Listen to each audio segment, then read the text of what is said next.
nilagyan ni Sergio ng langis, saka yelo, ano, gumaan. Gumaan yung pakiramdam ko. Ibiyak na po pati, oh. Oo. Cancerous, ano po? Papillary cancer. Capillary cancer. Ano pong pakiramdam nila? Sa ngayon, medyo, ano na siya, nang lumambot. Opo, Matigas na kasi kanina, matigas talaga to. Ngayon, ano na. Pag yun po ay na-drain, napasukan po yung phosphorus, tunaw po yung amino acid niyan, sa mga lymphatic yan, fluid. Kaya ako, bumalik talaga ako kasi gusto ko yung gamot. Thank you very much. Gano'n po kayo mala ang ating mahal na Berhen at ang ating Lord? Ay talagang wala imposible sa Panginoon. Ito mga instrumento na ginamit ng Diyos para gagaling tayo.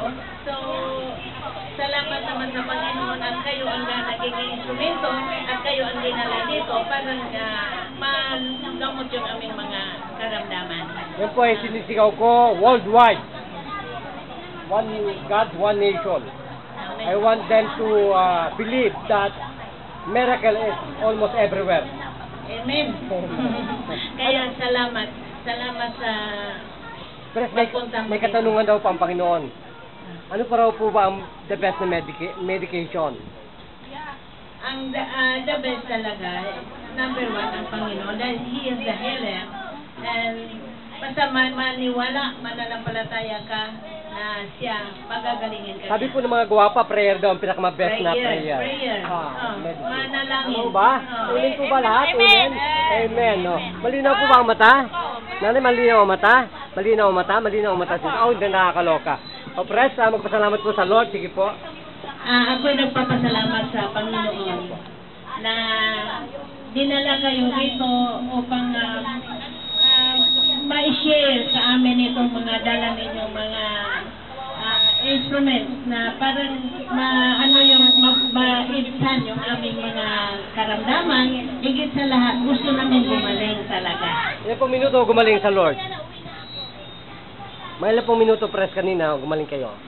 Ay, sandali lang. Sandali lang. Siguro wala pang 5 minutes yun.